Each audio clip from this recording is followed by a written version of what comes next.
Penonton YouTubemu turun drastis? Persis, aku juga pernah ngalami. Jadi YouTubeku itu penontonnya turun, kemudian sempat tertahan dan akhirnya turun lagi lebih dasar lagi. Yang tadinya 80.000 per harinya menjadi 40.000, kemudian turun lagi menjadi hanya belasan ribu. Nah teman-teman mungkin menjadi sangat bingung ya. Melakukan salah apa kita tidak tahu ya. Apa yang harus dibenerin kita juga tidak tahu. Nah kalau sudah bingung, makin-makin kita tidak punya ide. Yang ada hanya meratapi nasib. Nah setelah aku cari informasi, setelah aku analisa, cari kesana kesini dan juga lihat analitik, kurang lebih ada 3 hal yang penting yang wajib kita hindari. Ini wajib kita tahu, kemudian setelah itu harus kita hindari. Jadi teman-teman silahkan simak video ini sampai akhir agar teman-teman bisa naik lagi viewsnya, bertambah lagi penontonnya seperti semula atau bahkan lebih lagi daripada sebelumnya. Yang pertama adalah karena kita telah melanggar pedoman komunitas. Ini memang tidak sampai ke teguran, tidak sampai ke penghapusan akun, tetapi bisa mengakibatkan views kita menjadi turun. Oke, yang mana sih? Nah ini akan saya bacakan ya. Yang pertama adalah spam video. Jadi untuk konten yang diposting secara berlebihan, berulang, tanpa target yang jelas itu dianggap spam. Dulu aku mikirnya kita itu dianggap rajin ya, karena sering-sering kita upload video ya. Mungkin sehari sampai 3 atau 5 kali. Nah kalau targetnya tidak jelas, isinya tidak jelas, itu justru akan dianggap spam, yang akhirnya justru rekomendasi kita akan mati, yang akhirnya pun channel kita atau viewsnya, penontonnya justru akan anjlok. Nah selanjutnya adalah metadata atau thumbnail yang menyesatkan. Menggunakan judul, thumbnail, atau deskripsi untuk menipu pengguna sehingga salah mengira isi konten. Maksudnya adalah seperti ini.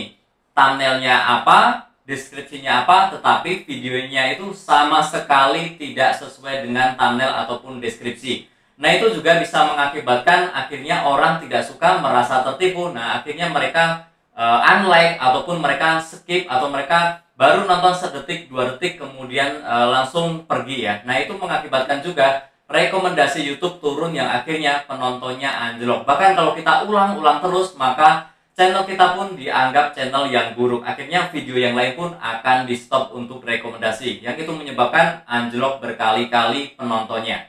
Untuk selanjutnya adalah spam yang berbasis insentif.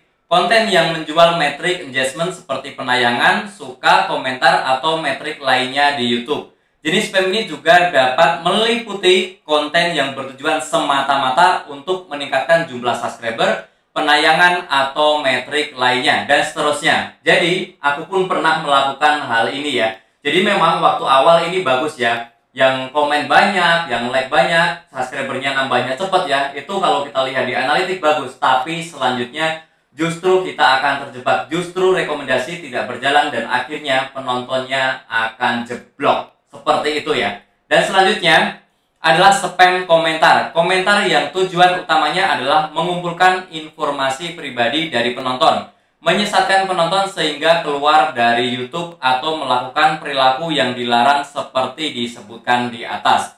Ini teman-teman juga harus hindari ya. Jangan sampai di channel teman-teman ada komentar-komentar yang seperti itu.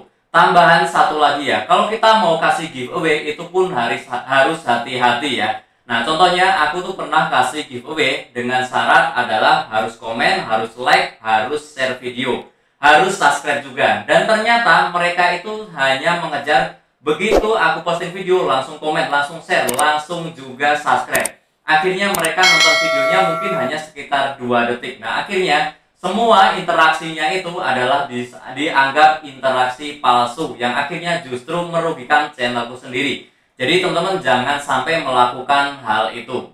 Nah itu tadi semua baru untuk yang nomor 1. Sekarang untuk yang nomor 2, yaitu adalah kebosanan penonton. Jadi kalau kita bikin video itu terus, mungkin karena kita menganggap tadinya rame ya, kita ulang lagi, tanpa penambahan informasi, tanpa menambahkan manfaat yang lebih berguna untuk penonton, itu juga bisa menyebabkan penonton kita turun. Ataupun kita membuat video yang misalkan kita ngejar yang lagi rame, yang lagi hit saat itu apa, tetapi keluar dari tema kita, keluar dari niche kita, itu juga bisa menyebabkan views kita justru anjlok. Tadinya kita ingin ngejar penonton lebih banyak, tapi justru itu bisa bikin penonton kita anjlok ya. Misalkan aku bikin tutorial tentang bagaimana cara nge-YouTube ya. Tiba-tiba ada politik, berita politik yang rame. Aku ikut-ikutan gitu ya. Nah, itu justru bisa menurunkan penonton kita. Jadi teman-teman silakan fokus saja ke temanya masing-masing. Kalau memang mau mengikuti tren yang ada, tetap temanya itu sama, tetap ke situ-situ juga, tetapi kita sambung-sambungkanlah sedikit. Itu nggak apa-apa. Tetapi kalau beneran murni pindah haluan, nyebrang ke pulau lain, itu kemungkinan akan merusak algoritma yang menyebabkan views kita anjlok. Oke. Selanjutnya yang ketiga adalah kebiasaan penonton yang memang sudah berubah. Untuk teman-teman yang sering membuat video dilama-lamain agar tembus 8 menit, agar iklannya banyak, sebaiknya dihindari ya. Karena penonton kita itu sudah berubah, tidak seperti dulu. Tidak mau yang bertele-tele. Kenapa? Karena di platform lain itu mereka diminta untuk membuat konten maksimal 1 menit, tetapi sudah bisa memberikan informasi yang lengkap. Nah, sementara kalau teman-teman di YouTube masih bikin konten yang bertele-tele, apalagi sengaja dilama-lamain, bikin intronya panjang, bikin penjelasannya diputar-putar, itu juga pasti menyebabkan teman-teman videonya di skip. Nah, kalau teman-teman videonya banyak yang di skip, tentunya nanti channelnya jelek dan akhirnya rekomendasinya anjlok. Betul.